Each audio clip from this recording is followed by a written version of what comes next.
been a minute since I just ranted about something kinda random, so stick with me for this one.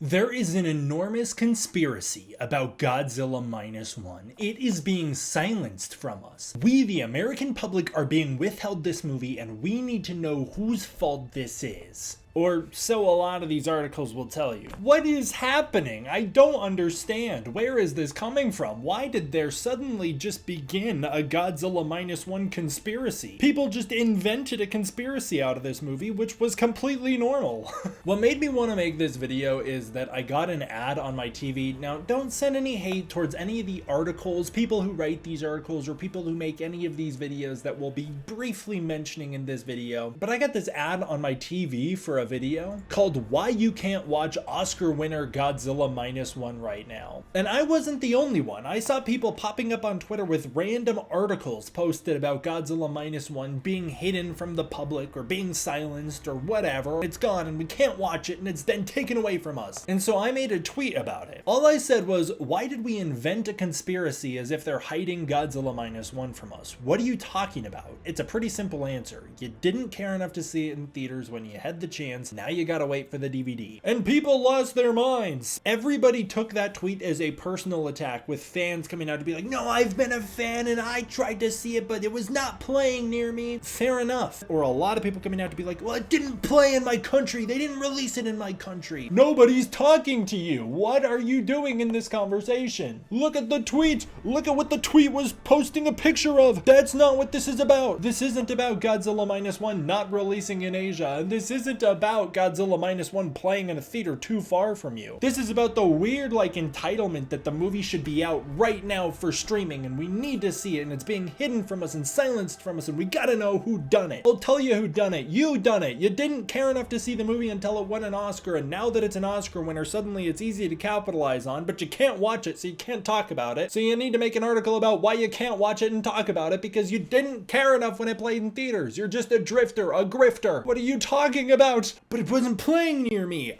I get it. I'm not talking about you, man. I feel bad for you. Maybe it was too far away. Maybe it was just too far of a drive. I understand. And I totally get and sympathize with the people who didn't get the movie in Asian countries, but that's not what we're talking about. I'm talking about the video. Why can't you watch Oscar winner Godzilla Minus One right now? A video where they call him Takashi Yamakaze? Tokoka. What is he gonna do? Fly his plane into Godzilla's mouth? What? Takashi Yamazaki. All of these articles also just cannibalize each other. Like it was one dude wrote an article and then everybody just plagiarized the one dude over and over again and it just kept spawning out more and more and more. We've got Why You Can't Watch Godzilla Minus One anywhere despite its Oscar win. Legendary Pictures' secret deal with Toho might be the real culprit. The hidden barrier to watch Godzilla Minus One. There is no hidden barrier. You just didn't go to the theaters when it was playing. Or what about Godzilla Minus One could win an Oscar, so why can't anyone see it? Or what about why you still can't stream Godzilla Minus One despite its Oscar win? Because it just came out. It was just in theaters a few weeks ago. Why would it be on streaming already? I get that post-COVID babies don't really remember the olden days when we used to have to wait like up to 6 months to get a movie on physical or digital release, but like, guys, this is nothing new. Toho's still following the traditional distribution model. Oh, but I know some of these articles make it seem like Toho's keeping the film to themselves. They're releasing it in Japan on DVD rather soon. Wait, what? Yeah, they're releasing it on DVD rather soon. Just order it off of Amazon Japan if you need it that bad. I get that it might not have subtitles, but it'll have a lot of juicy extras. Now, if you want to know the real reason on what's going on with this, I'll just break it down really quickly for you. In Japan, the DVD market is much healthier than it is in the United States, and one way to get people to buy the DVDs rather than to go to streaming is to load the DVDs, the Blu-rays, the 4Ks up with very good extras. It's the reason that when you get foreign distributions of Godzilla films like Shin Godzilla, for instance, they don't really have many any special features or extras, because Toho wants you to buy their Blu-ray, theirs from Japan, because they load those things up with tons of bonus content, beautiful documentaries, interviews, behind the scenes clips. Toho's Blu-ray 4K market is blooming. They're doing all the Godzilla films on 4K right now, and they want you to buy their 4Ks. And yes, the truth is that a lot of those won't have subtitles, which is, it sucks. I agree that it sucks, but they want you to do that because they're putting a lot of time and effort into the special features, and they want to make it something special, and they want to reward you for buying the Blu-ray. That's why they do that. And then they want to make some extra cash, so they don't add the subtitles so that they can license the film out, they can license the Blu-ray out, international companies can pick it up like Funimation's did with Shin Godzilla, they can release it with their own bonus features, and then they're bada bing bada boom, now they've double dipped. People like myself bought the Blu-ray from Japan for the special features and the one from America so that we could have subtitles on it, and Toho gets double the money. It's just the traditional distribution method. And let's not forget, it took us a long ass time to get the Shin Godzilla DVD and Blu-ray as well. We had to wait a long time after the movie came out, and then we had to wait even longer for it to come out in the United States after the initial Japanese Blu-ray run, which is exactly what's going to happen with Minus One. They're not going to try and rush it to streaming or rush it to Blu-ray shelves immediately because they want their market to do well. Now that's not to say it won't hit streaming or shelves in America sooner, or other countries, other English-speaking countries.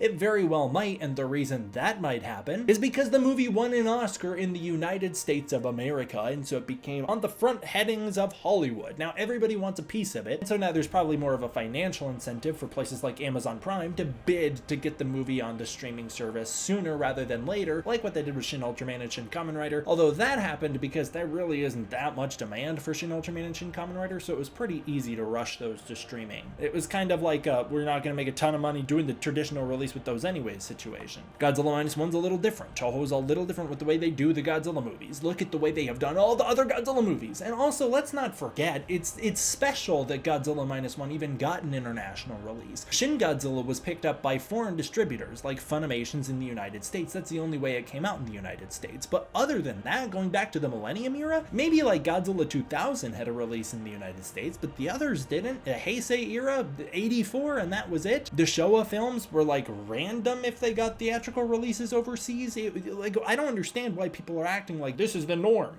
It should be the norm, but it isn't. For the Godzilla franchise, it just isn't. Now, I do sympathize with the people in East Asian countries which didn't get Godzilla Minus One, and I want to address that really quickly. There's this guy, Max, who's been fighting the good fight out there. He's on Twitter, he's on YouTube, he's on Reddit. He is fighting the good fight trying to get the film released because he really wants to see it, and I feel bad for the guy. I liked his tweet here where he posted a bunch of reasons people are saying Minus One's not going to come out, and then tried to refute them, like local theater distributors then try and pick it up from Toho, and then he tries to refute that. It's possible that foreign companies did try and purchase Godzilla Minus One. Like, for instance, GSC tweeted out that they tried to get Minus One in Malaysia, but they couldn't because Toho wouldn't sell. Also, Taco Bites Anime News reported that in a bunch of countries, people tried to get Minus One, but they wouldn't release it. And then he talks about how Toho won't screen it because of the agreement with Legendary, but how he doesn't think that makes sense because Godzilla Minus One did release in Europe and the United States. Asian countries holding grudges over World War II, he brings up how that was 80 years ago and how that really doesn't hold much weight when things like Oppenheimer released all over the place. And then talking about how Toho won't release Godzilla movies because there's no demand. Shin Godzilla had releases in Asian markets. Now, to quickly explain why I believe this is happening, and this is just a film theory, it probably comes down to Toho released the film where they had immediate access. Toho International distributed it to North America. I don't know if Toho International distributed to Europe as well. It's very possible. It's also possible foreign companies picked the film up and released it. I would bet it ultimately comes down to the speed at which they did it, because Toho cannot release a Godzilla movie in the same calendar year as Legendary. That is the contract agreement that these random articles are like pinning the blame and making Legendary and the MonsterVerse out to be the bad guys. I think it's just an easy tactic to be like, oh, Legendary bad, they stinky. That's an easy tactic that people love to use right now because ultimately at the end of the day, GXK doesn't look to be the same level of a quality movie as Godzilla Minus One was, so people are throwing tomatoes at it, which is really unfair. It's easy to villainize, especially when one of them won the Oscar, and so that's going to be the one that you're like, that's the good one, that's the good guy, we're supporting that one. Ultimately, what it probably comes down to is a lot of those Asian countries that wanted it might have been just a little too slow. Look at GSC, for instance. They tweeted about this in January. Or look at Taco Bites, which tweeted about this in, yeah, that's right, January. It's very possible that what happened was these other countries reached out and were like, hey Toho, you don't operate over here. Can we license the movie? And Toho was like, oh, we're sorry, you actually can't. We can't distribute a movie in the same calendar year as Legendary. Our bad, because it takes time.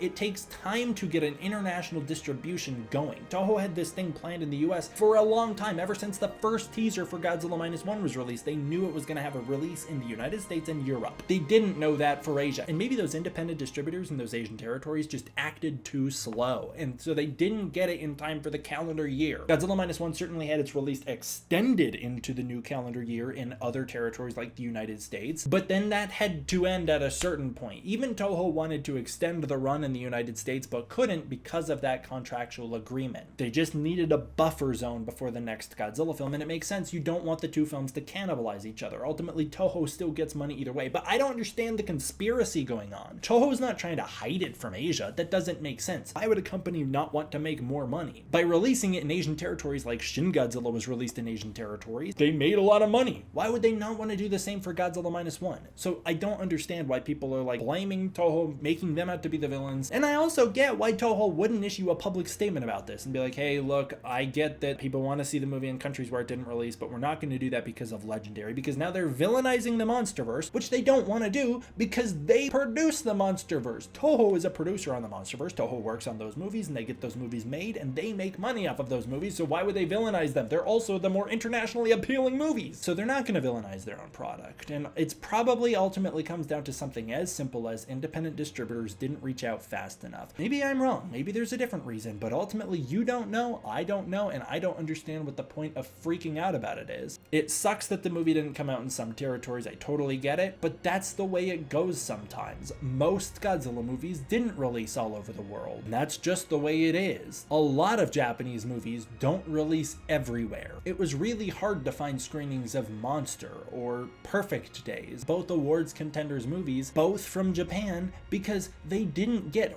wide international releases. It's just the way that the movie industry goes in Japan. Most Japanese movies don't have international releases, and sometimes there are contractual things at play that are just a little grander than we can fathom. So instead of getting upset and throwing a fit, just hold off for a couple months like we all had to do back in the day and wait for the film to distribute on streaming, and then use a VPN to watch it. Even if it doesn't come out where you want it to, use a VPN to watch it, or order the Blu-ray from a country you're not in. That's how I get all the Japanese Godzilla films on 4K. I just order them off of Amazon Japan. You gotta pay more for shipping, which sucks, but like, they're not hiding them from us. Anyways, that's the big rant. The same reason that they haven't released 4Ks of the Godzilla films in the United States most likely is just because, hey, they're trying to do that in Japan right now. They want their money, and they don't want to have someone competing for their money, because of course if they release the 4Ks in the US, then we'll buy them over here, and they'll get much less of that profit than they would if, you know, we bought theirs. That's the conspiracy. Anyways, that's about it. Thank you guys all for watching. Big thanks to the patrons over on Patreon. I really appreciate it, you guys. I'll see you guys next time for the next one. D-Man out.